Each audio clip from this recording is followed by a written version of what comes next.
our definition of real estate is land, which is the earth's surface. And the definition of real estate or real property or realty, they're all the same thing, is the land that God gave us to the center of the earth, to the heavens above, and all things attached by man or nature. So as we look at these pictures here, obviously a house up in the upper left-hand corner is real estate because the house is attached by man. And in the upper right-hand corner, that fence is attached by man. If we look down in the middle on the left, that's raw land. So that's the earth's surface. If we look in the middle of the middle row, that's a cave that goes into a mine. And so whatever minerals or oil or whatever is in there belongs to the people who own the land on top of it. Same thing with the... You're showing slide 38, not 39. Okay, let's see what we're doing here. Thank you.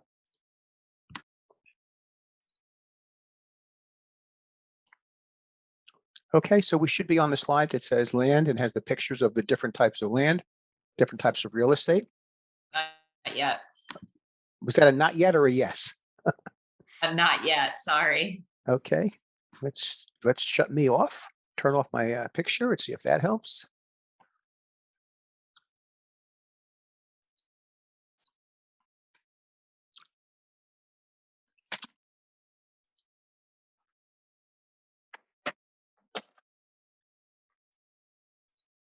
And we'll give it a second to work its way through the miles and miles of Ethernet cables all over the world. And hopefully now we see the pictures of the house in the upper left-hand corner, the fence in the upper right-hand corner. No. Oh boy, we're not having good luck tonight, that's for sure. Let's try it again. Bruce, you gotta hit resume slideshow, I think. That's way this time. Let's try something else here. There we go. All right, did that do it?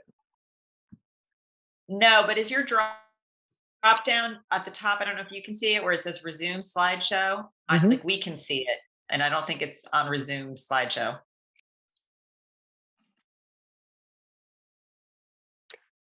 Let's see why it's not.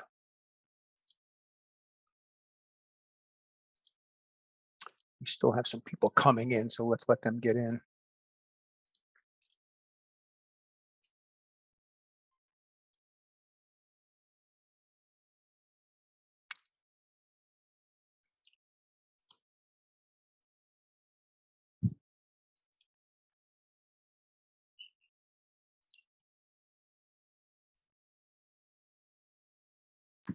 Yep.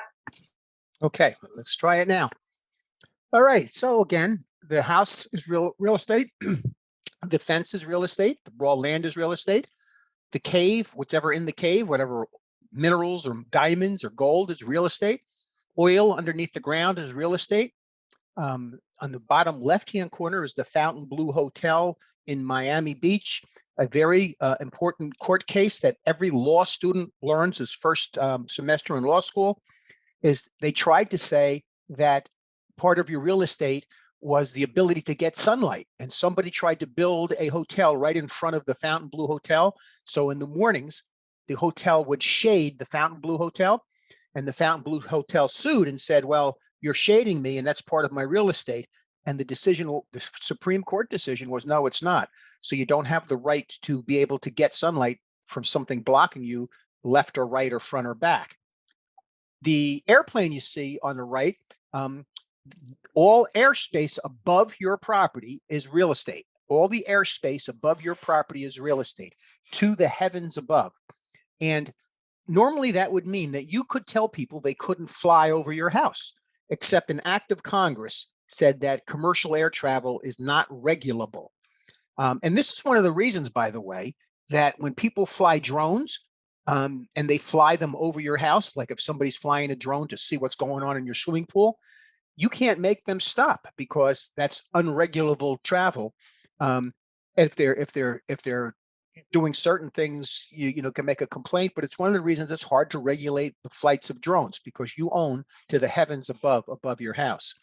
And other examples of owning to the heavens above is if you're going to the Yankee Stadium and you're crossing over the George Washington Bridge and you're getting on the Major Deegan, there's a section of the roadway there where on top of the roadway is apartments. They're actually built right on top of the highway. And that's because somebody owns the airspace above the highway, and that airspace is in fact real property. All right, the next thing we want to talk about is the rights that are associated with flowing water. And, you know, you have to think for a minute that all the major cities in the United States were built on waterways because that's the way we transported large amounts of goods. The first major American city not to be built on a waterway was Atlanta, Georgia. So the rights to flowing water are very important because who has the rights to be on that waterway, or who has the rights to change the waterway or to dam it up or to make it into something else? So we have to talk about the rights that are associated with water. And if you have flowing water, and the picture below shows a flowing stream, you can see ripples on the stream. So flowing water has riparian rights. For some reason, that's always on the test, riparian rights. So the water that flows is riparian rights. Water that is on the border of large bodies of water that are affected by tidal currents, you know, high tide and low tide, those are littoral rights. Those are littoral rights. So I always say, think of litter on the beach, and the rights that are associated with the land that's directly by the beach is littoral rights. The next thing we have to talk about is navigable waterways. They have a definition for navigable waterways. A ship of a certain size could sail on them. Not a very big ship, a small one. And navigable waterways are all owned by the federal government. Navigable waterways are owned by the federal government. There was a series on Netflix called Ozarks, where they set up a casino in a steamboat on the Lake of the Ozarks, and the Lake of the Ozarks is a navigable waterway. Therefore, it's owned by the federal government, and that meant that the state of Missouri couldn't stop them from having a casino because it was built on federal land. So those are navigable waterways. Navigable waterways belong to the federal government. Now, water also sometimes removes land and sometimes adds land. And for some reason, they always have this on the test also. The activity of water removing land is erosion. And we know that in Hurricane Sandy, we had some of the outlying barrier islands in Long Island and in New Jersey get washed away, and there's no land there anymore. So the action of water removed the land. Water can also add land. And the activity of water adding land is called accretion. And there's two forms of accretion, alluvion and reliction. Alluvion is the slow, imperceptible deposit of soil through the activity of water that creates new land. And as an example, the Mississippi River, as it flows down through the middle of the United States, the Mississippi River's nickname, if you didn't hear, is Big Muddy, because it's got a lot of dirt in it. And as it flows down towards the Gulf of Mexico, when it hits the Gulf of Mexico being a much larger body of water, the energy in the water itself and the fluid mechanics of the motion change, and all of the mud that makes the Mississippi River called Big Muddy settles to the bottom and creates new land. And that's how the river delta that creates New Orleans was formed. That's how the river delta in the Mekong Delta in Vietnam was formed. It's formed through the activity of alluvion, that's water depositing soil that makes it into land. The next way we create land with the activity of water is to pump all the water out. So much of Holland, much of the Netherlands is below sea level. And what they did to make land there was they put up the dikes, and then they pumped out all the water, and what's left is land. And so they gained that land through reliction. Another example of reliction is the Meadowlands Stadium. In the Meadowlands Stadium, that was a swamp at one time where Giants play and the Jets play. They pumped out all the water, and what's left is land. That's called reliction.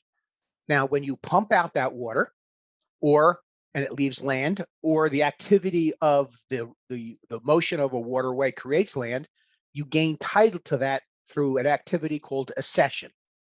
So accretion is the creating of new land by either alluvion or reliction, And once you've created that new land, you gain title to it through accession. And those questions are on the test and they're important.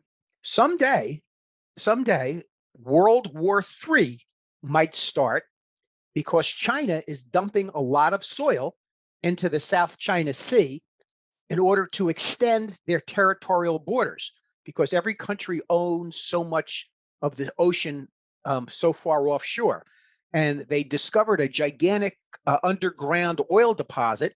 And so China is trying to move their land further and further offshore by dumping tons and tons of dirt and debris in there to create new land. And at some point that will extend their international boundaries. Unfortunately, Japan and Russia don't like what's going on there. So at someday there may be they may be shooting at each other over that. Right now, what they do is they sail their big naval ships at each other at high speed just to kind of frighten each other in like games of chicken. So, these rights of who has the rights to water, or who has the rights to land are very, very important. We also have rights to water where who gets to use the water. For instance, Los Angeles was created by moving all the water from the mountain ranges around Los Angeles down into Los Angeles. And they took the water rights away from other people in order to have Los Angeles have water. Same thing with Las Vegas. Las Vegas is in a desert and they got water from somewhere else. In California, they have a giant aquifer underneath Southern California. And there was a drought in California and that aquifer was down to 40% of its level. And they started saying what crops you could not grow anymore. And for instance, almonds, which was one of the crops they grew there a lot, require a lot of water. So they said no more growing almonds because almonds take up too much water. So again, a lot of what goes on with real estate has to do with water. If you are on a stream, you can't dam up the stream to deprive people downstream of the water. There's lawsuits going on between Georgia and Florida because Georgia has a big lake and it has some streams that run off the lake and they're damming them up to have more water in Georgia and depriving Florida of the water. So there's all kinds of big court cases that have to do with the activities of water and who owns the water and what they can do with the water. Again, this accretion with alluvion and reliction is on the test. Riparian rights, that's the rights of a flowing stream because a flowing stream has ripples. And littoral rights, think of litter on the beach and water that's like on the banks of an ocean or the banks of a large lake. We talk about littoral rights. And now another interesting thing is when I was a kid in New Jersey, everybody owned the beaches in New Jersey. So very few beaches that you could go on when I was a kid. A court case finally hit the Supreme Court, Bayhead versus Matthews in the New Jersey Supreme Court. And it was decided that the beaches are owned by the public. And that's why you can go on every beach now. You might have to pay a fee if there's a lifeguard there, but you can go on any beach in Long Beach Island now. When I was a kid, you couldn't because the people who owned the property along the beach were allowed to restrict you from going on the beach. So again, Bayhead versus Matthews is that court case. All right, now we're going to start talking about the difference between real property and personal property. We know that real property, we are an allodial state. So we know that real property transfers by deed. And we know that personal property transfers by bill of sale. And the thing here we have to remember is that real property can become personal property and personal property can become real property. So how does that happen? Well, a very simple and elemental way to describe it is you look at those trees in the upper left-hand corner. Trees are permanently attached and they count as real property. When you cut those trees down and you go to the right-hand upper corner, they become logs. Those logs are now personal property. When you use those logs to build a log cabin in the lower left-hand corner, the log cabin is real property.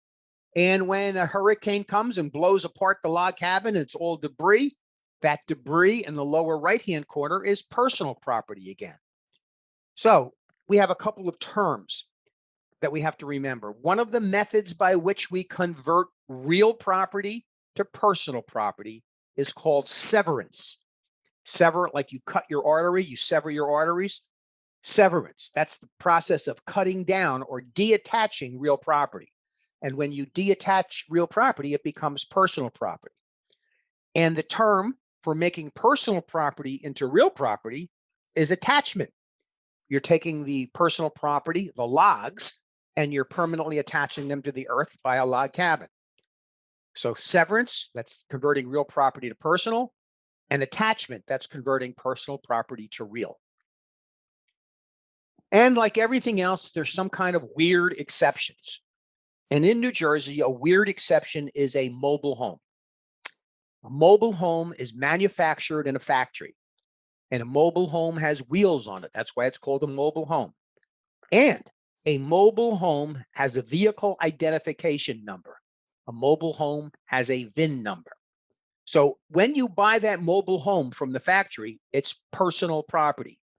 When you tow that mobile home to your mobile home lot and you take off the tongue, or you build a skirt around it, or you build a deck on it, now it becomes real property. But because it was originally manufactured as a mobile home and it has a VIN number, it has a special category, and that category is it stays a motor vehicle. And what that means is you cannot sell trailers, mobile homes, even if they're on a mobile home lot.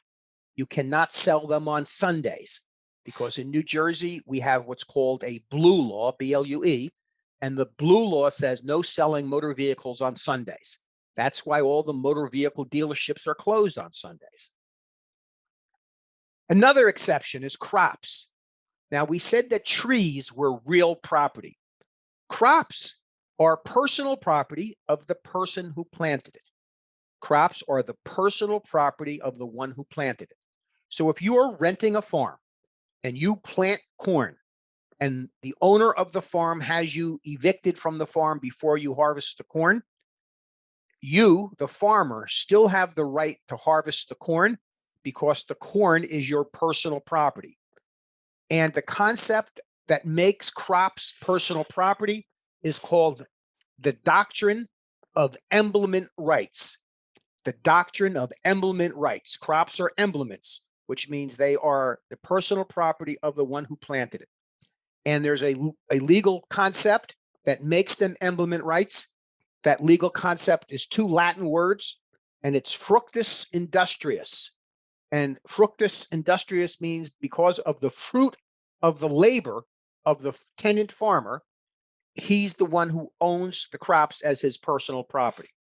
So crops, because of emblement rights, are personal property, and that's because of the doctrine of fructus industrius. Trees, of course, are real property. You only plant a tree once and it stays there for a long time. The oldest tree in the United States was in California. It was called Methuselah, and somebody by mistake killed it. They were trying to do something with it and they killed it. So I don't remember what was the second oldest tree, which is now the oldest tree, but I think the tree was 800 years old. So trees can be very, very old, but they're real property. Trees are real property. Now, sometimes we have to kind of decide whether something is real property or personal property, and we're not really sure. And what we have is called the test of a fixture. A fixture is something that started out life as personal property, but now because of this Maria, it's become real property.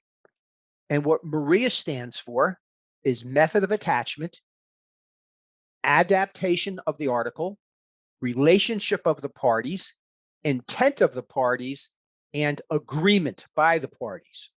Now, in the book, it stops at I, but I always put A in because on your contracts for sale and on your listing agreements, you're going to say what personal property is staying with the house, and you're going to sign it to have an agreement. So the test of the fixture is Maria, M-A-R-I-A. But like everything else, there's an exception to that also. And the exception to that is a trade fixture. A trade fixture is something that is permanently attached to real estate, used in a business, and that trade fixture is the personal property of the tenant that's renting the space. As an example, my son had its pizza restaurant in New Brunswick, Fatto Americano. He put a really state-of-the-art brick pizzeria oven into Fatto Americano. And then thanks to COVID, they closed the restaurant down. They gave up their lease. And now the question was that gigantic brick pizza oven his personal property or it was real property? And because it was a trade fixture, because it was used in his business, it's a trade fixture, and therefore it is the personal property of the tenant, my son. So my son could remove that oven and take it with him. But when he removed the oven, he would have to fix any damages or close off any lines, any gas lines, restore the property to what it was before he put the oven in. So that's a trade fixture, and that's only in a business. Somebody asked me to repeat Maria, but we're going to go to, again, what Maria stands for. The M is for method of attachment, is something permanently attached. And we'll see an example of that in a minute. The A is for adaptation of the article. Is the article specifically adapted to the real property? And we'll go over an example of that in a minute. R is relationship of the parties. And the relationship part goes into, is it a tenant and a landlord in a business? Because then that might create a trade fixture. And then I is for intent of the parties. So when you're looking at a listing agreement, when you're looking at a multiple listing, usually it's going to tell you whether the seller is leaving the refrigerator, because the refrigerator is not permanently attached. So therefore, the refrigerator really is personal property. And so now the seller expresses his intent to leave the refrigerator. And then if you agree to that, when you write your contract of sale, the A is for agreement, that you agree that he's going to leave the refrigerator. So method of attachment, adaptation, relationship of the parties, intent of the parties, and agreement by the parties. The M is method of attachment. So let's look at something here. We've got these pieces of a light fixture in Home Depot for sale. When we assemble them all and we permanently attach them to our roof or ceiling, they become real property. When they were in Home Depot, they were personal property. We have now permanently attached them. Now they're real property. And there is a magical moment when they change from personal property to real property. That's when you finally get them permanently attached. And that magical moment is called actual annexation. Actual annexation. That's when your personal property is permanently attached and now becomes part of your real property. The second letter is adaptation of the article to the property. So one of the easiest examples of this is your front door key. Your front door key that you have in your pocket is real property, not because it's permanently attached to anything, but because that front door key is specifically adapted to your house, to your front door. Did you ever wonder why the attorneys always want a key at closing? They don't want a key to make sure the buyer can get in. They want a key because the key is real property. And by transferring the key, it symbolically represents the fact that the seller is transferring ownership to the buyer. What are other types of adaptations? Well, your garage door clicker that you have in your car, that's specifically adapted to open the garage doors of the house. So if you're a buyer, it is your reasonable expectation that you're going to get the garage door openers because they're specifically adapted to the house. The question that they usually use on the test is somebody has a built-in organ in their house, and they have a specially made bench that wraps around the organ and slides right in. That might be considered real property because of, and the answer is adaptation. That bench is specifically adapted to the house. R is for relationship of the parties. If it's a landlord-tenant, my son was the tenant. He had the pizza oven. Even though it was permanently attached, it was his personal property because it was a trade fixture, because the relationship was landlord-tenant. I is for intent of the parties. If you intend to leave the refrigerator, which is personal property, you would put that in the listing agreement and you would incorporate it into the contract, and then the buyer would agree. And quite often the arguments ensue when the seller does not include the refrigerator. He does not include the refrigerator. And when he does not include the refrigerator, what happens is he has not indicated his intention to include the refrigerator. But the poor buyer, when he goes to close, he walks in at the walkthrough and there's no refrigerator. And, he says, well, why didn't you tell me the refrigerator wasn't coming? And when it happens to me, I have to say, you should have looked at the listing agreement. It says right here in the listing agreement that the refrigerator is excluded. So you're expressing your intent to exclude it. And look at your contract. You signed your contract and you didn't mention that the refrigerator was coming. Therefore, you have an agreement that it's not coming. People ask, what if it's a built-in sub-zero refrigerator? Well, if it's a built-in sub-zero refrigerator, the expectation is it's part of the real property because it's permanently attached, and the M in Maria applies for method of attachment. Okay, so you'll have questions about a trade fixture, real property or personal property. A trade fixture is the personal property of the tenant. You'll have a question about method of attachment, adaptation. They'll give you something like a built-in bookcase that's not attached, but it's built into a corner. Well, that might be considered to be specifically adapted and therefore be part of the real property. Relationship of the parties is landlord and tenant. Intent of the parties is what you put down in your listing agreement and your contract. And the A is for agreement, what you agree to when you sign the contract. And I have purchased people washer and dryers in the past because we weren't careful when we wrote up the contract to say the washer and dryer is included. We just expected them to be. And the buyer was angry because they didn't get a washer and dryer. And the seller said, no, I didn't say I was going to leave them. And I would end up having to pay for them because I wanted the property to close. I didn't want this to be an argument that would kill the deal. So I don't want that to ever happen to you. So you're going to be careful. All right. So again, test of a fixture, method of attachment, adaptation, relationship of the parties, intent of the parties, and agreement of the parties. Those are the tests of a fixture. And what we're trying to find out here is if an article is real property or if it's personal property. All right. Next, we want to talk again about your bundle of rights. We are an allodial state, and therefore you have the land that God gave us to the center of the earth below, to the heavens above, and all things attached by man or nature. And our concept going back to Thomas Jefferson wrote stuff about this in the Federalist Papers. The bundle of rights that goes with real property is considered to be a natural right. It's considered to be a God-given right, a natural right. And, that's kind of, we mirror English law on that. Other countries don't feel the same way. Other countries have different laws, but that's our rules, and specifically our rules in New Jersey.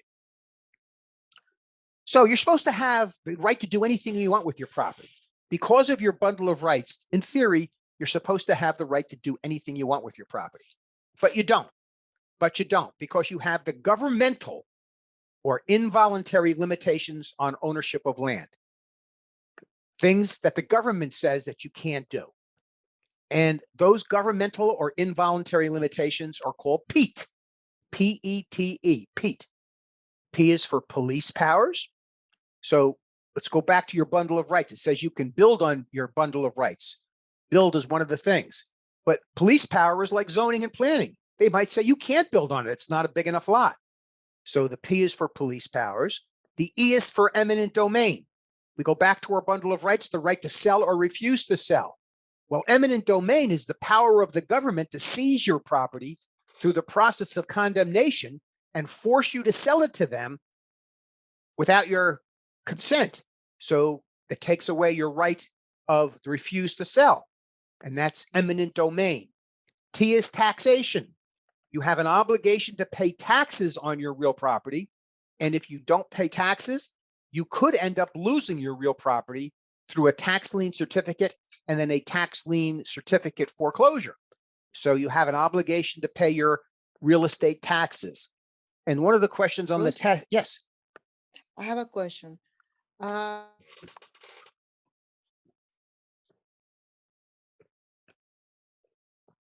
Whoops, I don't hear you.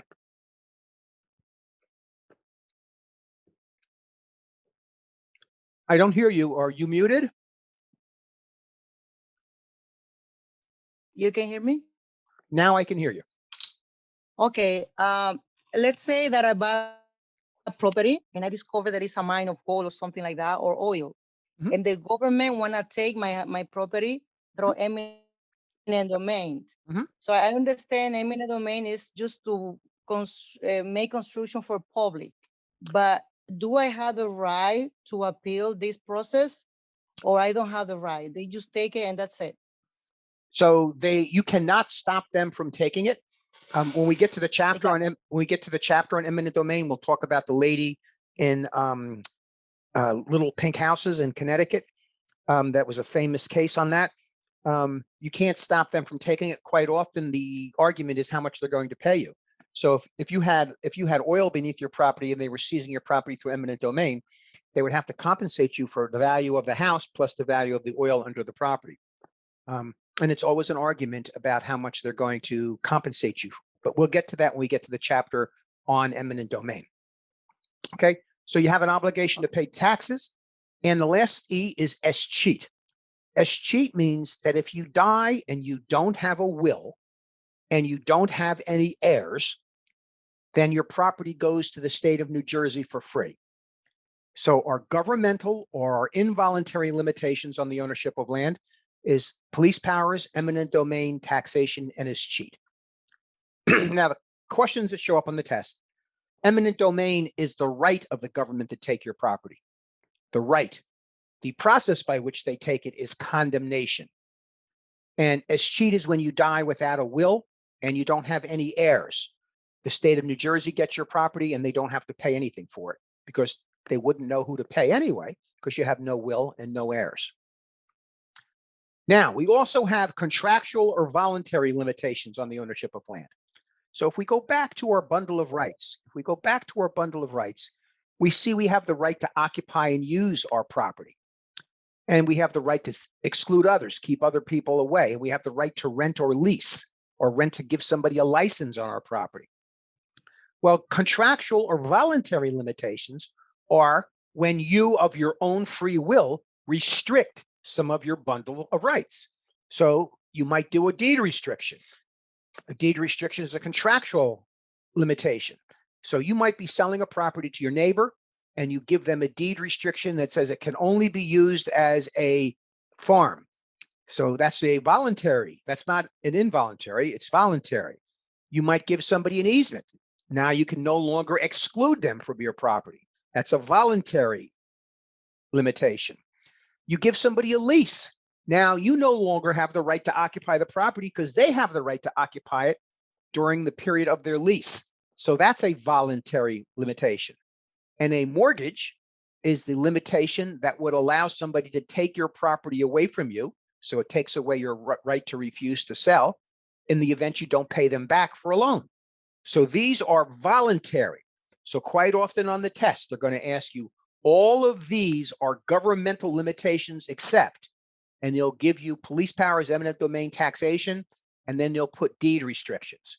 So we know deed restrictions is not a governmental limitation. Deed restriction is a voluntary limitation. So again, our bundle of rights is we can do anything we want with our property. It's limited by the government to Pete, and it could be further limited by your own agreement for things like deed restrictions, easements, leases, and mortgages. Now, we're going to clean up some terms so that we can use them in a minute. Estates and interests in property. Present interests and future interests. We're going to find a way of ownership where we separate the present interest from the future interest. There's a type of ownership where we separate the present interest from the future interest. Then we're going to talk about corporal versus incorporal. This comes from the word that means body. Corporal means something that has body. You can touch those rights. Incorporal are rights you can't see or can't touch. They're without body. Incorporal, in means without, corporal means body. And then the last one is hereditament. A hereditament is something you may inherit. A hereditament is something you may inherit. And there's going to be a type of ownership that you cannot inherit. So we're going to break down all kinds of interests and estates in real estate into two kinds. We're going to break it down to freehold estate, which is a real property right, and leasehold estate, which is a personal property right. If you have a lease for an apartment, the rights that are afforded to you under that lease are considered to be your personal property. If you own a building, those rights are your real property if you own the building. So we're going to define freehold as you hold the entire bundle of rights and you hold it for an unlimited duration. So freehold, again, is a real property right. You're going to hold the entire bundle of rights and you're going to hold it for an unlimited or indefinite duration. That's a freehold estate. As opposed to a leasehold estate. Remember, a freehold estate is for an indefinite period of time, potentially forever. And a leasehold estate is just for the period of the lease. So here's some levels of leases, different estates. Freehold estates, we have fee simple estates, we have life estates, fee simple absolute, fee simple determinable, lease fee interest. That's what you asked about Ocean Grove the other day. And then leasehold estates, these are for definite durations. And we can see up here it says definite duration for leasehold estates, an estate for years, an estate for a periodic estate or month to month, an estate at will, and an estate at suffrage. These are all where you only have your rights for a certain period of time. That's whatever the period of time the lease is. At the end of that period of time that the lease is, those rights go back to the owner of the property. Therefore, they're called a reversionary interest. So a freehold estate, the ones on the left, are all for an indefinite period of time. Indefinite, indeterminable duration, indefinite period of time. The ones on the right, leasehold, which are personal property rights, are for a definite duration. Again, a leasehold estate is a reversionary interest. At the end of your lease, your right of possession goes back to the landlord. At the end of your lease, your right of possession goes back to the landlord in a leasehold estate. So, a freehold estate, indefinite period of time, completeness of the holding of the bundle of rights. What kind of freehold estates we have? The highest and most complete level is called a fee simple. It's also called a fee simple absolute. So a fee simple estate or a fee simple absolute is the highest level of freehold estate. And of course, it's for an indefinite period of time. Now, the next two kinds of freehold estates are a little tricky, but the important thing is they are both for an indefinite or indeterminable period of time. When we first get them, we cannot determine how long it's going to be. That's qualified fee or life estates. Qualified fee are also called conditional estates. They're also called estates based on fee subsequent, and they're also called conditional estates. Life estates are broken down into a reversionary estate or a remainder estate, and they can be measured as a regular life estate or a pure attrivie estate. And we'll go over all that in a minute. Too much stuff to remember just from one slide. Fee simple or fee simple absolute is the highest and most complete type of freehold estate. That'll be a question on the test. What's the highest level of freehold estate? Fee simple or fee simple absolute. These are the next level of freehold estate. Defeasible fee, qualified fee, conditional fee, determinable fee. In this case, you own the freehold estate as long as you do what you promised to do, or you don't do what you promised not to do. My favorite example of this by far is in East Brunswick on the corner of Riders Lane and Hardenberg. There's a big piece of property right now. There's two schools on it, two private schools. 80 years ago, a guy owned that property and it was a farm. It was just a vacant lot. And he left that property to East Brunswick in his will. And when he left that property to East Brunswick in his will, he left it with a conditional fee. So East Brunswick, I'm giving you ownership of this land. as long as you use it for public education from now until the end of time. So it's a freehold estate because we don't know how long East Brunswick is going to obey his condition. It could be from now to the end of time. But in this particular case, East Brunswick decided to sell that. They had a school on it, by the way, for 80 years. So no problem. And then the school was beat up and full of asbestos. They decided to sell the whole thing and sell the lot to a developer to build townhouses there. Unfortunately, this was on a piece of land that's close to a lot of $1 million homes, and people who have $1 million homes have a lot of money, and they didn't want townhouses across the street from them. So they started to research this, and they found out that when 80 years ago, this guy who died gave this to East Brunswick with a conditional fee that said it had to be used for public education. If East Brunswick sold it to a developer who was going to use it for townhouses, that violated the conditional fee. And then East Brunswick would lose the ownership, wouldn't be able to transfer it to the builder, and the ownership would go back to the dead guy's heirs, whoever they happen to be from 80 years ago. If they're still alive, if they're not still alive, then it goes to the next level down the chart. It would go back to them. So what ended up happening is the builder didn't build. And what ended up happening is in order to satisfy the conditional fee, East Brunswick had 2 schools built on there now. So there's 2 schools built on that piece of property now that satisfies the conditional fee. Why is it a freehold estate? Because it was an indeterminable amount of time that it would last, because we didn't know how long it was before East Brunswick would forget about the condition and go ahead and sell it to a builder. Now, the next one is a life estate. A life estate, you know, you think about it and you say, why in the world would anybody do this crazy thing called a life estate? And the real reason you do a life estate is so that you can control the ownership of a piece of property. What I would say was a half of a step beyond just willing it to somebody or giving it to somebody. Because if you give a property to somebody, you give it to them, they can do whatever they want with it. They can give it to somebody else. They can sell it.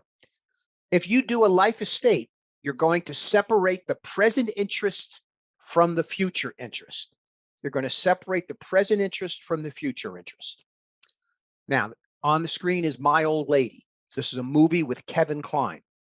In this movie, Kevin Kline inherited a house in Paris, France. And he was a broke guy. He needed money. So he went to Paris, France to sell the house that he inherited from his father. And when he got there, he found there was an old lady living in the house. And the old lady had a life estate. That means the old lady had the present interests. She was allowed to live in the house as long as she was alive.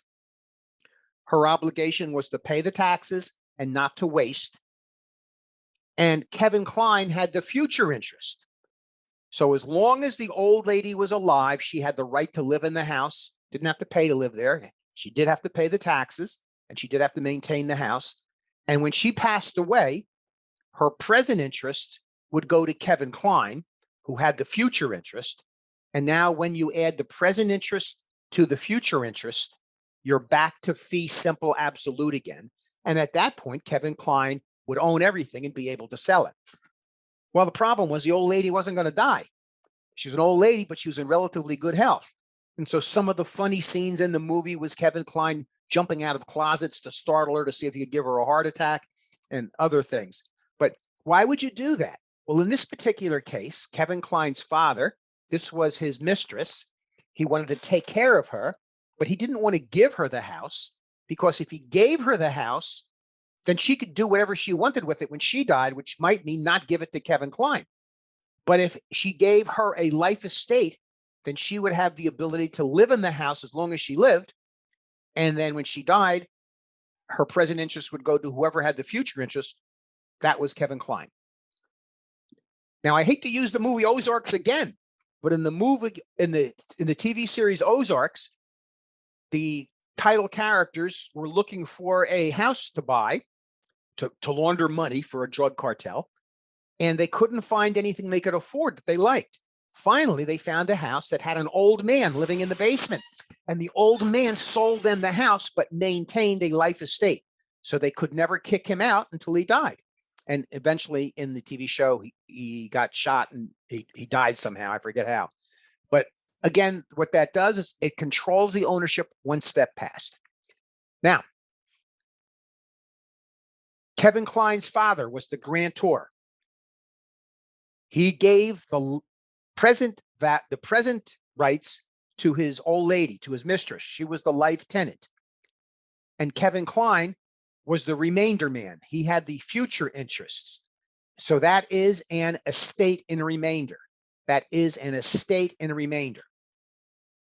If we looked at it a little bit differently, and the old guy who owned it, Kevin Kline's father, gave it to the old lady, but when the old lady died, it came back to Kevin Kline's father, it would be called an estate in reversion. So it's a remainder estate if it goes to a third party. It's a estate in reversion if it comes back to the original grantor. And there's another way we can do this. We can actually give the old lady the right to live in the house. We could give the old lady the right to live in the house as long as this person was alive, whoever that happened to be. And then when this person dies, she no longer has the right to live in the house.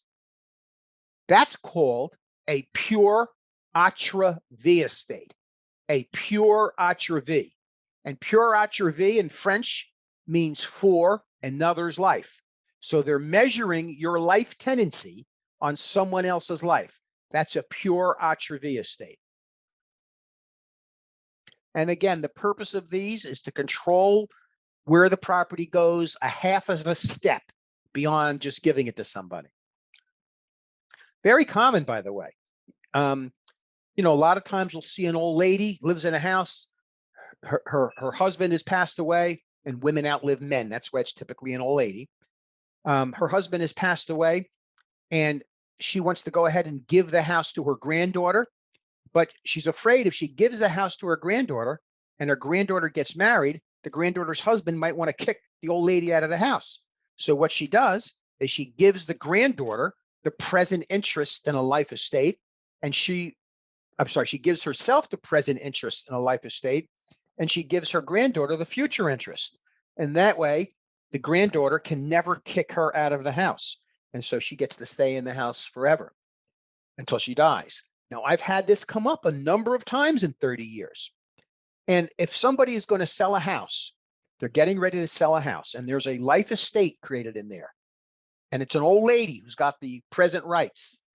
She's the life tenant. And the old lady is in a nursing home. Well, she still has the rights to live in that house. Even though she's in a nursing home, she still has the rights to live in that house. So when her kids ask me to sell the house, I can sell it, but it's not worth that much money because the old lady still has the right to live in the house anytime she wants because she's the life tenant. And so it would reduce the value. Now, that old lady, she could release that life tenancy. She could sell it to somebody, and you can buy the life tenancy from her. You could compensate her for transferring those present rights to you. And then if you could get the future rights, the present plus the future goes back to fee simple. But again, you know, you got to watch and to find this stuff out. And I've come across it, I would say maybe 4 times in 30 years, 5 times in 30 years. Where do you see this? It's on the deed. On the deed, it says that it's a life estate. When we get to the chapter on deeds, we're going to talk about the habendum clause. And that's how much of an estate you have or you're transferring. So in the habendum clause, it would talk about whether you were creating a life estate or a fee simple estate.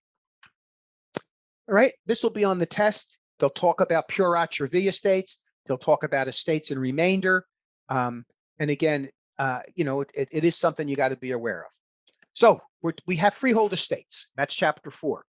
Freehold estates. Now, how are we going to own those freehold estates? How are we going to own those rights in real property, which is chapter 5, which is methods of ownership. How are we going to own that real property? So first way, we're going to define it generally as the 4 general types of ownership. And that's severalty, tenancy in common, joint tenancy, and tenants by the entirety. So first of all, severalty. There's that word sever again, which means to cut. When you own in severalty, it's owned by one person. And think of the word sever, which means to cut. So you're cutting yourself off from all others and owning it by yourself. And if you own in severalty, it is a hereditament. You can pass it in your will to someone else when you die. So severalty is a hereditament. Severalty is one person owning it. Could be a person, could be a corporation. They own all by themselves, cutting themselves off from all others. The second kind of ownership is tenants in common. I realize this is tricky because it's saying tenants and it's ownership. So you can't let that confuse you. It says tenants in common, and it's a form of ownership. And what tenants in common is, first of all, it's more than one owner. It could be 2 or it could be 1,000, more than one owner. All owners have equal rights of possession. So that means all owners have the same right to go in any part of the property that any other owner has. All owners have equal rights of possession. And tenancy in common is a hereditament. So if I own a property with myself and 2 other people, and we own as tenants in common, and I die, I can put my share of the ownership in my will, and it could go to my wife. So tenants in common is a hereditament. And lastly, because it's the least restrictive form of multiple owners, if you prepare a contract and send it to a lawyer for a purchase of a property, and there's more than one name on the ownership that you're buying, there's more than one name, the presumptive form of ownership is tenants in common. That's because all the others are more restrictive. So my name is Bruce Parker. My wife's name is Lee Parker. My brother's name is Chris Parker. So if we sent a contract to an attorney saying Bruce and Lee were buying a property, the attorney would look to have the deed prepared as Bruce and Lee as tenants in common. If I sent it with Bruce and Chris Parker, now they don't know whether Chris is a girl's name or a boy's name, they would still prepare it as Bruce and Chris as tenants in common. If I sent it as Bruce Parker, Lee Parker, and Chris Parker, we know 3 people can't be married. So again, the presumptive form of ownership would be tenants in common. And we'll see why in a second. Because the next form of ownership is called joint tenancy with rights of survivorship. Joint tenancy with rights of survivorship. First of all, in order to have joint tenancy with rights of survivorship, you have to have what we call the 4 unities.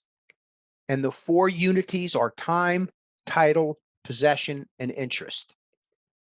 So you all have to come into title at the same time. You all have to have the same degree of title. You all have equal rights of possession, and you all have equal interest.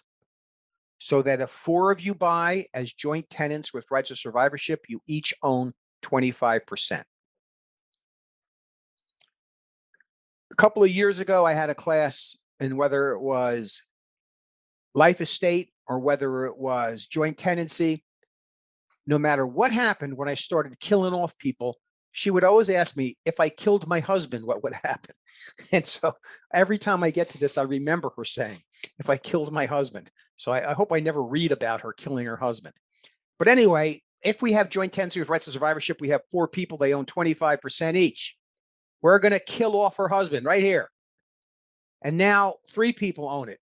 Even if his share in his will said, I want this to go to my mother, it does not go to his mother. Instead, his share goes to the other 3 people who owned with him. His share goes to the other 3 people who owned with him. And those 3 people now own 33% each. Now we're going to kill off another person. Even this person's share says, I want my share to go to my church. It doesn't go to his church. Instead, his share goes to the 2 surviving co-joint tenants. So now they each own 50% each. And now we got just 2 people left that own 50% each. And here's her chance again to kill off her husband again. So we kill off her husband. That means this one person now owns 100%. And that puts them back into ownership in severalty because there's only one owner and they're now cut off from all others. So again, joint tenancy with rights of survivorship is not a hereditament. It is not a hereditament. Even in your will, if it says it should go to your wife, it doesn't. It goes to the surviving co-owners. It's a more restrictive form of ownership. So why would somebody choose this joint tenancy with rights of survivorship over this tenants in common? Well, one of the reasons is, and one of the purposes of joint tenancy is it avoids probate. And what I mean by that is, remember, in probate, you got to pay off your debts, right? It's a lawsuit to pay off your debts. So let's say each of these guys owns 33% in the little white box with 3 people. And this gentleman here has $1 million in debts. So he has $1 million in debts. He dies, his creditors might attack his share. And now the other 2 owners would have him, and they would have his creditors as their partner. But if you did it with joint tenancy, if this guy owed $1 million, in joint tenancy and he dies, his creditors cannot attack the other 2 people's ownership. And again, that's a benefit. So the benefit of joint tenancy with rights of survivorship is it avoids probate. It avoids probate. And joint tenancy with rights of survivorship is not a hereditament. Benefit is it avoids probate. The disadvantage is if you want to break this up, it's difficult. So, a typical situation, and we're back again with these 3 guys here in the middle here. These 3 guys find out that this guy is going to die in 6 months. Now, he knows if he dies in 6 months and they don't do anything about it, his share of the ownership goes to his 2 surviving co-owners, not to his wife, let's say.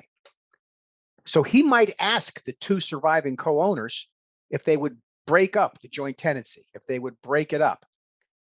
And if they said yes, they could break it up. If they said no, they could, if they all said yes. If they said no, he could try to force it to be broken up with a suit for partition. A suit for partition could potentially break up a joint tenancy. So again, I have different people in different classes and stuff comes up all the time. And the story I tell is the young lady whose father owned a butcher shop in Brooklyn with a partner, and they were joint tenants with rights of survivorship. The butcher shop was downstairs and there were 4 apartments above it. Her father died, and in his will, he left his share of the building to his daughter, who was in my class. She brought me all the paperwork in. She said, something's wrong here. They're saying I don't get anything. And what was wrong was the deed said joint tenants with rights of survivorship, so that when her father died, his share went to his partner, the other butcher. And there's a couple of questions on the test that kind of talk about that. What happens if there's 2 partners and one of them dies and the partner who survived still only owns 50%? How did they have to have owned? Well, they must have owned as tenants in common, because if they had owned as joint tenants with rights of survivorship, the guy who was still left would own 100%, because the dead guy's share would have went to him. So again, if beforehand you want to break up a joint tenancy with rights of survivorship, you do it with a suit for partition.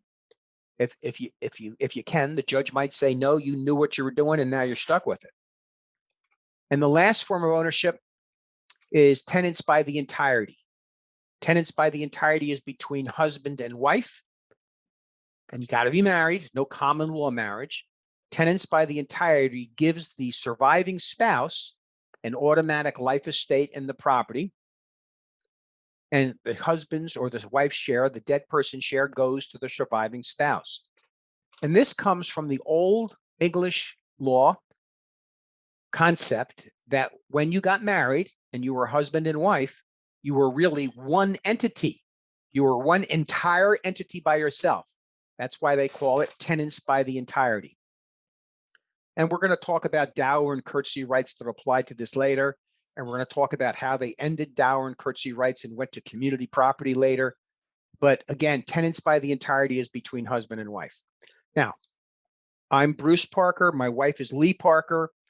If we wanted to own something as tenants by the entirety, we would make the contract say Bruce and Lee Parker as husband and wife, or Bruce and Lee Parker as tenants by the entirety. And then the attorney would prepare the deed as tenants by the entirety. If they did not want to say that, then if we didn't say anything, the default method of preparation, again, is tenants in common. So if we just said Bruce and Lee Parker, the default method of preparation would just be tenants in common. And again, tenants by the entirety has been changed to community property. It creates an automatic interest on the dead spouse. Neither husband or wife can change ownership by themselves. They have to do it as a husband and wife as the entirety. So both would have to sign something. How do you terminate tenants by the entirety? Well, you terminate tenants by the entirety by divorce. If you wanted to end your tenants by the entirety, you'd get divorced. Otherwise, it doesn't end unless you have the death of a spouse. Another, Bruce? yes. I understand the tenancy entirety belong to a special type of tenants in common. Yeah, So it's kind of a special type of tenants in common, but it's really kind of a mixture between tenants in common and joint tenants, because the surviving spouse gets ownership of the dead persons, right? So on deed, if you don't emphasize, if you don't tell the attorney, it will be automatically tenant in common. Right. Yep. Okay. So you have to really emphasize, we want it to be a tenant in entirety. Then Right. it will be valid. Okay, thank you. And there's another form of ownership called a trust. A trust is in fact a contract. And what a trust is you're going to take the deed and you're the grantor, and over here is the grantee. This is the buyer. And instead of giving the deed to the buyer, you're going to give the deed to a third party who's going to hold the deed. And there's a contract between you and the buyer that says when the buyer finishes making all the payments, then the buyer gets the deed. That's a trust. It can be done with a deed, or it can be done with a will. A trust has to have a trustee and a trustor. The trustor, the OR, the one who's giving it, is the person who originally owns it. The trustee is the one who's holding the deed, and the deed is held for the benefit of the beneficiary. And again, deeds of trust are they are a contract between those three people that say when something happens that the deed will be delivered to the third person, or it will go back to the original person. It's sort of like halfway delivering a deed. And that's a trust. You have a trustee and a trustor, can be done with a deed or with a will. Now we're going to talk about ownership by business entities. Ownership by business entities. So let's say you were going to buy a multifamily house. You could own it by yourself in sole proprietorship, just in your name. The problem with owning it in your name is you have unlimited liability. So you go out and you buy a homeowner's policy that covers you for $1 million, but you own it in your own name. And now somebody has something happen and they sue you for $2 million. Your homeowner's policy is going to pick up the $1 million, but then you might have to fork out the second $1 million. And I had a friend of mine who was a dentist who had a property in Perth Amboy, was in his own name, and somebody got drunk one night. It was a multifamily property. It was a boarding house. One of his tenants got drunk and fell down the stairs, crashed through the balcony, and got killed. And his heirs, the dead guy's heirs, sued the dentist for more than his homeowner's policy.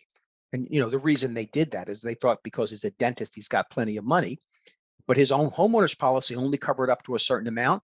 And then whatever was above that was his responsibility.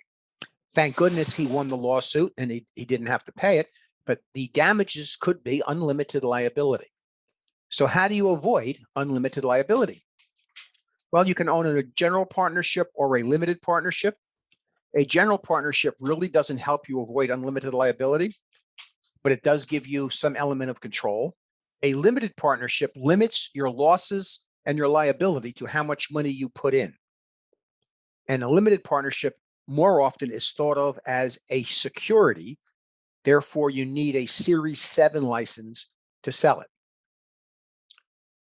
The next way we kind of avoid or kind of get away from having unlimited liability is in corporate ownership.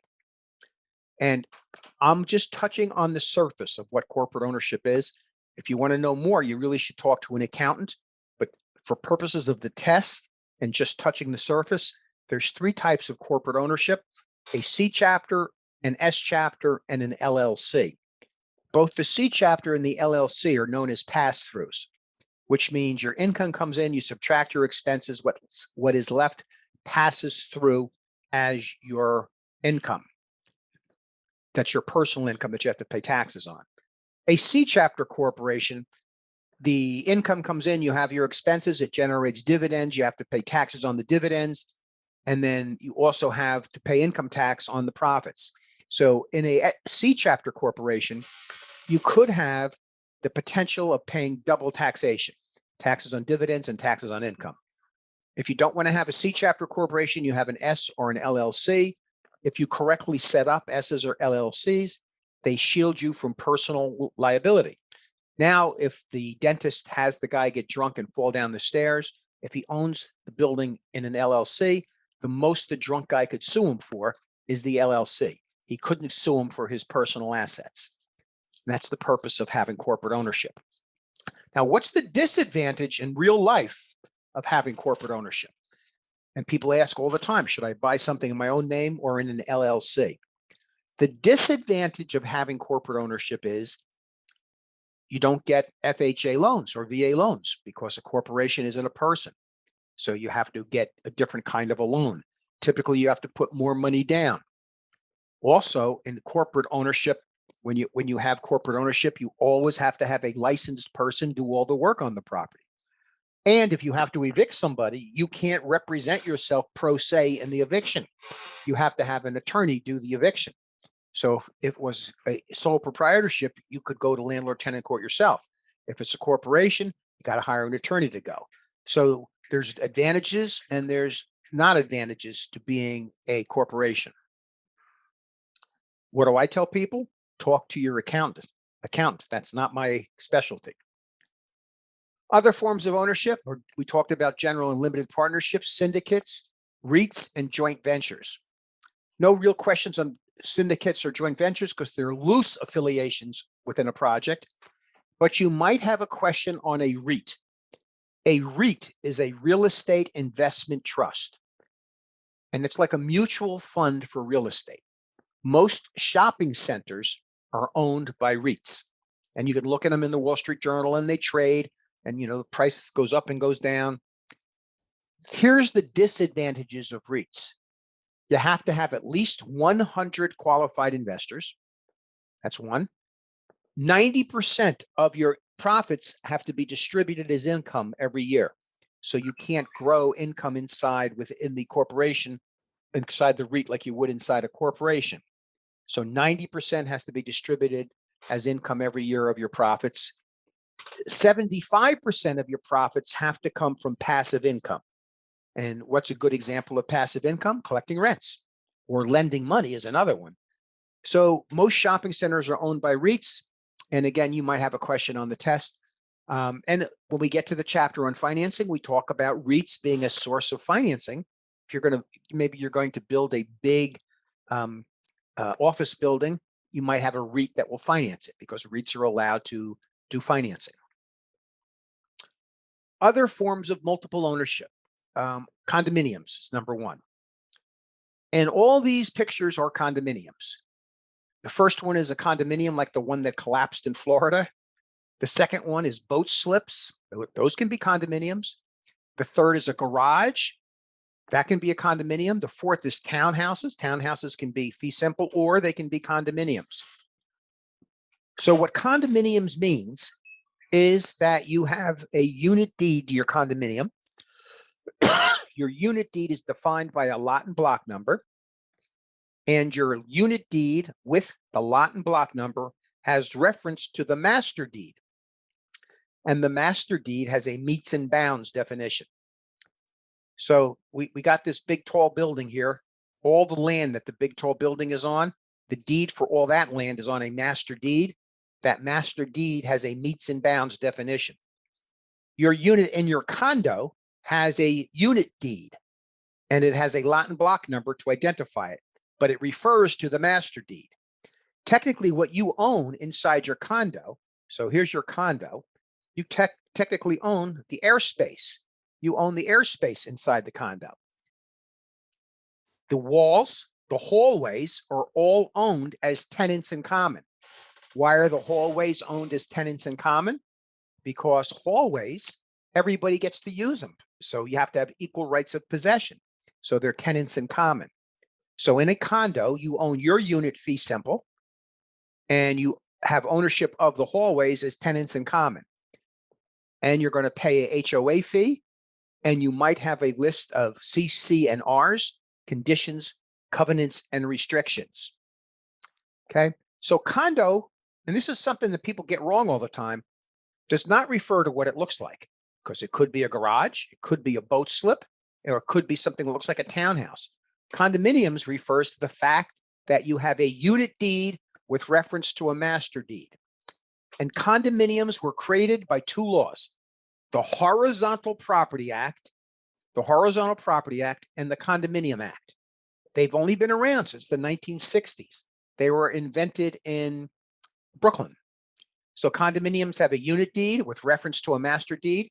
Typically, you have a homeowners association, you have bylaws, you have a condominium map that gives you a lot and block number. You have your Horizontal Property Act that created it, and the Condominium Act of 1969. So condominiums have not been around for as long as you think. The next thing is co-ops. When you own a co-op, you do not really own real estate. When you own a co-op, you own shares of stock in a co-op corporation. And those shares of stock in the co-op corporation, let's say you have 100 shares of stock in the whole corporation, and your unit is 1/100th of the whole corporation, you'll have 1 share of stock. So the shares of stock are your evidence of ownership, and you have a proprietary lease. That proprietary lease gives you the top priority to live in your unit. So shares of stock and a proprietary lease. So when you sell your co-op, you got to transfer the shares of stock. How do you transfer the shares of stock? You pay to do that. So if you see on a closing statement a stock transfer fee, that means you sold a co-op. Now, also co-ops, if you're a co-op owner, you don't pay real estate taxes. Instead, you pay a monthly fee. That monthly fee goes to the co-op corporation, and the co-op corporation pays the taxes. In a condo, you pay the taxes yourself directly to your municipality. Again, in a co-op, the co-op corporation pays the taxes. So typically in a condo, and like in Rossmore in Monroe, some units are condos, some are co-ops. If a unit is a condo, the monthly maintenance fee might be $300. If the unit is a co-op, the monthly maintenance fee might be $600. And that's because in the co-op, you've got to be compensating the co-op corporation for the amount of taxes that your unit represents. I don't like co-ops myself because the co-op boards can make arbitrary decisions about who they let buy. They can set up rules and regulations to limit who can move in. The next thing is timeshares. Timeshares are also known as vacation ownership and interval ownership. You own the 52nd week at a timeshare in Disney, let's say. So every 52nd week, if it's deeded every 52nd week, you get the same unit. If it's a leasehold timeshare, every 52nd week, you get some unit within the timeshare community. If it's deeded, you get the same unit. If it's leasehold, you get some unit. A weird thing about timeshares is the Timeshare Act, which created timeshares in New Jersey, allows a timeshare company to pay a referral to a non-licensed person for referring somebody to the timeshares, except it can't be in the form of money. It has to be in the form of a cruise to Bermuda or a Broadway play. The referral fee they're paying cannot be in a monetary fashion. All right, so we got a couple of questions here. And I'll let you take a look at them for a minute and then we'll go over them.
All right, let's start working on these.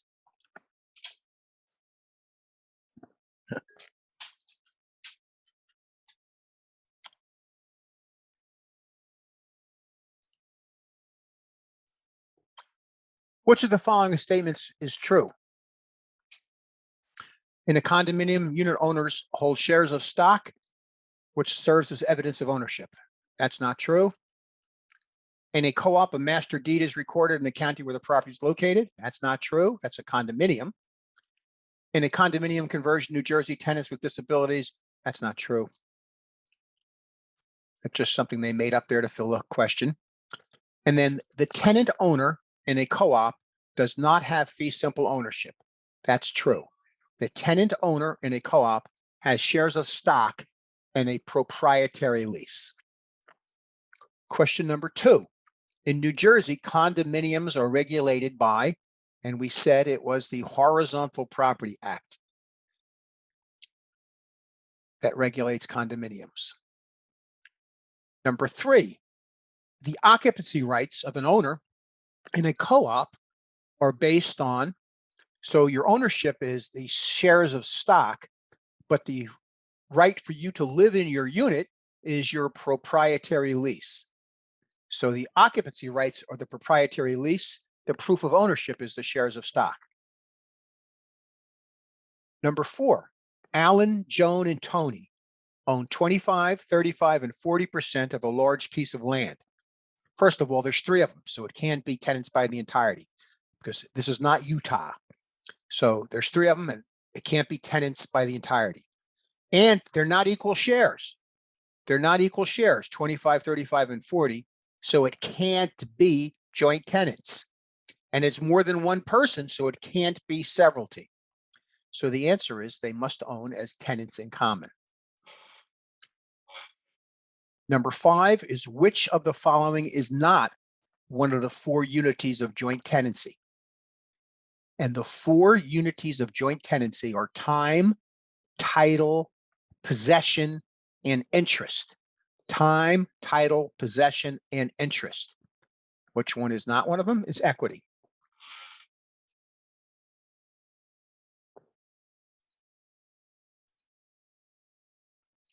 Right, a couple more.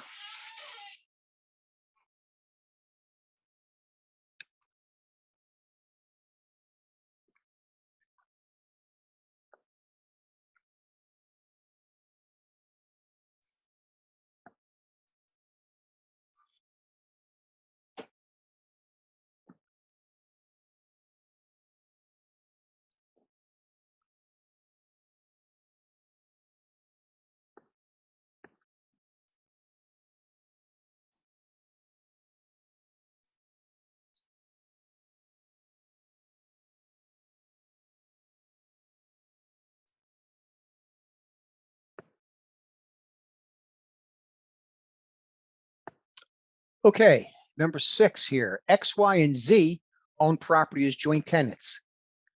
Z dies. So Z has died. That means now X and Y own it 50% each. Y is going to sell his interest to W. And as long as X has agreed, now X and W own as tenants in common. Why are they tenants in common? Because they don't have the unity of time. W came into ownership at a different time. So the answer is C. They're going to be tenants in common. X and W are going to be tenants in common.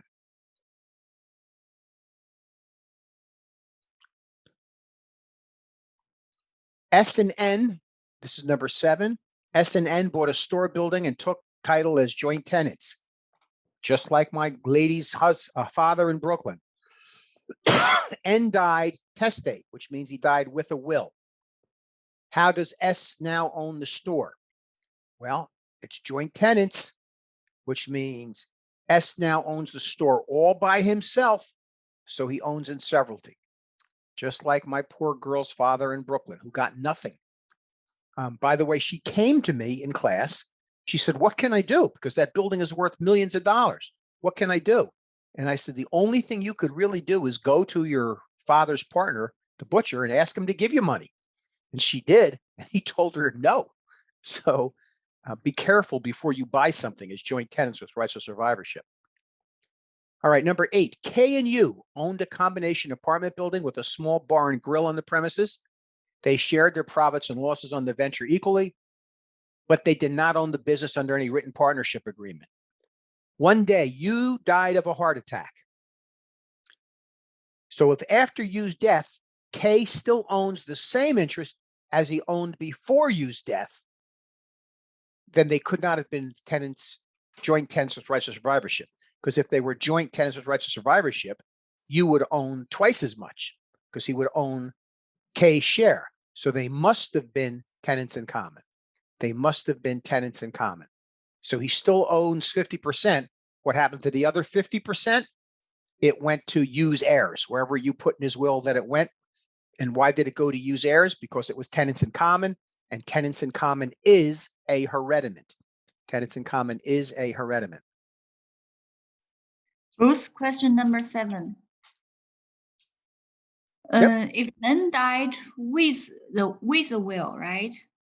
Question number 7. S and N bought a store building and took title as joint tenants. Yeah, N dies with a will. Means with a will. It means nothing because joint tenants is not a hereditament. So the will does not do anything. So Okay, what it would mean is that S owns 100% now. Thank you. So we'll work on these two here.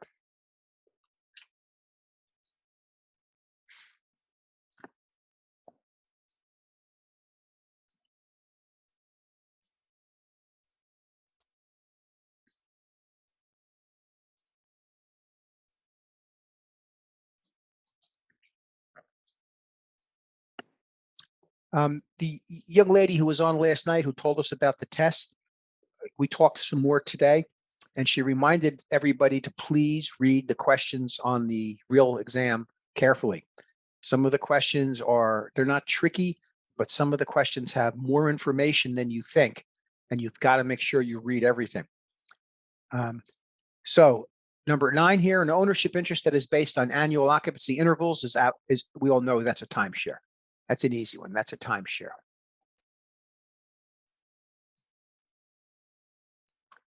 And number 10, to create a joint tenancy relationship, you must have unities of time, title, possession, and interest. So time, title, possession, and interest. So it's C, time, title, possession, and interest. The 4 unities in joint tenancy.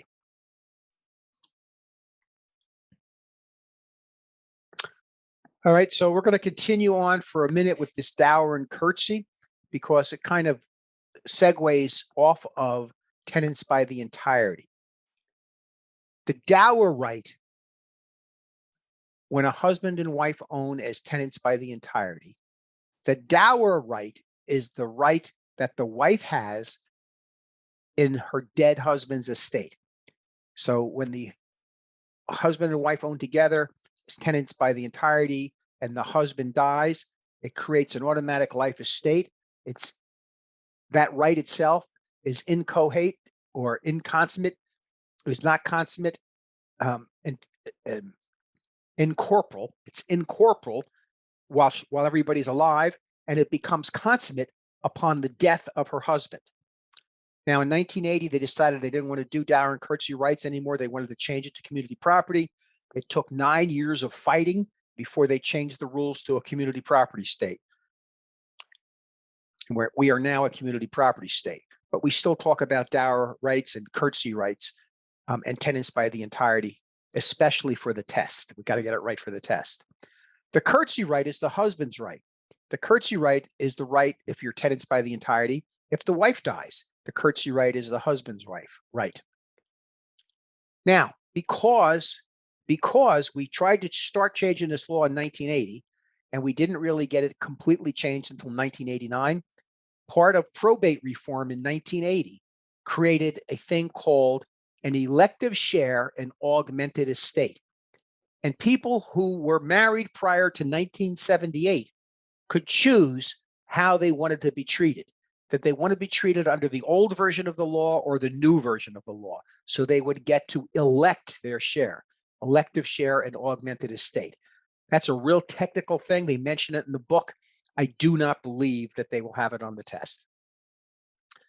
In this chapter is also wills and descent. From time to time, you'll hear talk that the greatest transfer of wealth in this country is going to happen over the next 20 years. And that's because all of the baby boomers are going to die in the 20 to 30 years. 30 years, I'll be 100. No chance I'm making it to 100. And so all of the real estate I own will transfer ownership. So one of the ways that we transfer ownership is through wills and through the laws of descent. Wills is you transfer through a will when you have a will. You transfer through descent when you don't have a will and you pass property through the New Jersey law of intestate distribution. When you create a will, if you're going to create a will, in your will, you name an executor. And if you're going to write a will, you'd write, I, Bruce Parker, being of sound mind and body, do hereby bequest and bequeath all my worldly possessions to my wife, and I appoint her to serve as executor without bond. And, if you're going to create a will, always make your executor without bond. Otherwise, your executor's got to go and get bonded. And then that executor, remember, we said an executor can charge a commission for selling real estate that's in the estate without having a real estate license. An executor was one of those exclusions from who had to have a real estate license. If you die without a will, the probate court appoints an administrator. And believe me, you may not like who the court appoints as an administrator. And that administrator is also a person who can get paid a commission for selling the real estate in the estate. One of the exceptions from Chapter 3. Now, if you have no will and you have no heirs as they are outlined in the law of intestate distribution, there's a page in the book that has the outline of who's an heir, then the property goes to the state of New Jersey by escheat. Remember, escheat is one of the governmental restrictions, PETE. The last E is escheat. The property goes to the state of New Jersey, and they don't have to pay anything for it. Now, I'll tell you some other things about escheat. Toys R Us, they went out of business. Did you get stuck with a lot of Toys R Us gift cards? Well, I did, because I had 4 kids and everybody used to give Toys R Us gift cards, and I've had some of the cards for 30 years. But after a certain period of time, those gift cards no longer have any value. But the state of New Jersey doesn't let Toys R Us off the hook. The state of New Jersey then takes that money from Toys R Us by escheat. A couple of weeks ago, I got a letter from Magyar Bank in New Brunswick and a letter from the Postal Federal Credit Union. And the letter said, come down here and put money in your account because if you don't put money in your account, if your account lays dormant for 5 years, the money in your account escheats to the state. The state just takes your money. So that escheat is important. You always have to keep your accounts, your savings accounts, your checking accounts active. That means once every 5 years, you have to do some transaction in it. If you win the lottery, if you hit on and this happens every now and then, somebody wins the big lotteries and the ticket gets lost, you have 1 year to collect your money. If you don't collect it within a year, it escheats to the state. So this escheat is a big deal. We don't think about it much, but it's a big deal. All right, if you give real estate in a will, and this is an older definition, it was called a devise. If you gave personal property like money or a car, it's called a bequest. Nowadays, we really refer to all of it as a devise. But 30 years ago, we called real estate a devise and personal property a bequest. Another thing is a holographic will. A holographic will is a will that is entirely in the testator's handwriting. The testator is the one who is writing the will. So if it's all in my handwriting, even if I don't have it witnessed, if it's all in my handwriting, it's still effective. So a holographic will, that is one is that entirely in the testator's handwriting. And there's a book about this and a movie about this. A gentleman who was a writer named Clifford Irving showed up with a handwritten will that said Howard Hughes, who at that time was the richest person in America, left all his money to the to Clifford Irving. And the court case went on for years to prove that that was not Howard Hughes's handwriting. Now, sometimes you'll create a will, and when you create a will, you want to make a change to it. Maybe you had a new baby and you want to add some money to it, or maybe you got divorced and you want to take your ex-wife out. You can make that change with a codicil. A codicil is a change to the will. Now, for some reason, this holographic will is always on the test. And for some reason, this codicil, being a change to a will, is quite often on the test. When we talk about the transfer of real property, we want to break the transfer of real property down into two major categories: voluntary and involuntary. Voluntary means with your own permission. Involuntary means without your permission. Voluntary forms are like giving it, selling it, dedicating it, which means you're giving it to the town or the government. Those are types. Putting it in your will is voluntary. Involuntary is things like foreclosure, eminent domain, adverse possession. Those are all forms of involuntary alienation. Alienation means to change ownership. So it could be voluntary or it could be involuntary. Voluntary is with your permission. Involuntary is without your permission. Okay, now I'm going to try to get us to our quiz that I sent over for last night's class. So give me a minute here while I try to get this to work out.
Okay, this is the chapter 3 test from the chapter we did last night.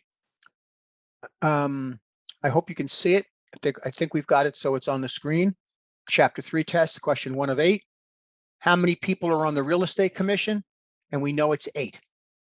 5 of them are brokers for 10 years, 2 of them are members of the general public, and 1 is the governmental designate.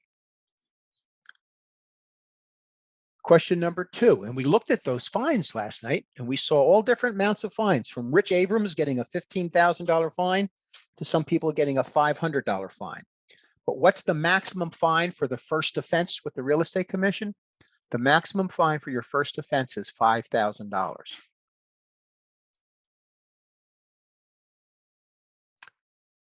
Question number 3, how long does an applicant have to pass the test, get fingerprinted, and hang their license after you get signed out of class? And you have 1 year, and they're not giving any exceptions anymore. They did give exceptions for Hurricane Sandy, and they did give exceptions at the beginning of COVID, but no more. It was too much trouble.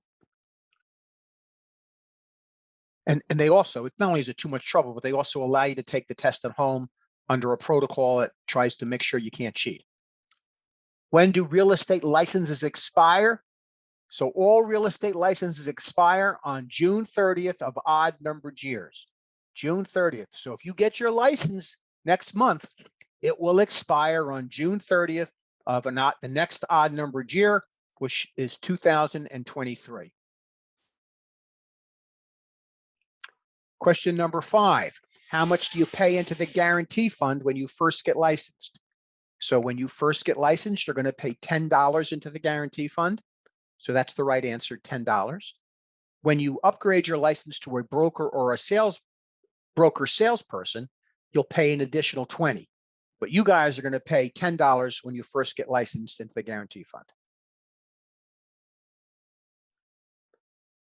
Who can pay a real estate agent for real estate services? This will be 3 different questions on the test, worded 3 different ways. And the only person that you can accept payment from is your employing broker. The only person you can accept payment from is your employing broker.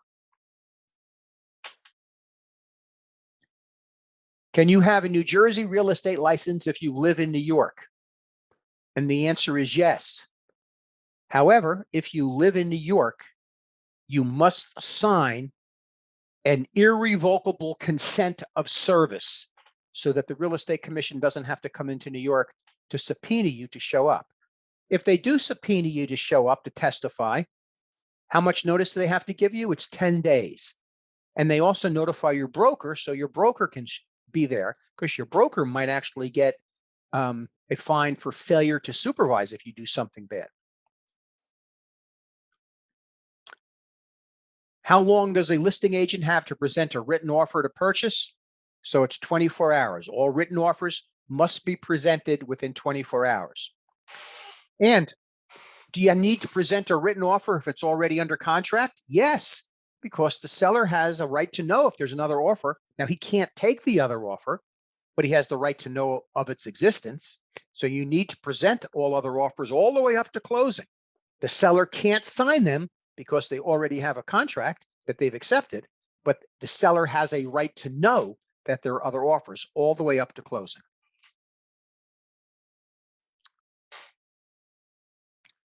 All right, so I think that's going to be it for tonight.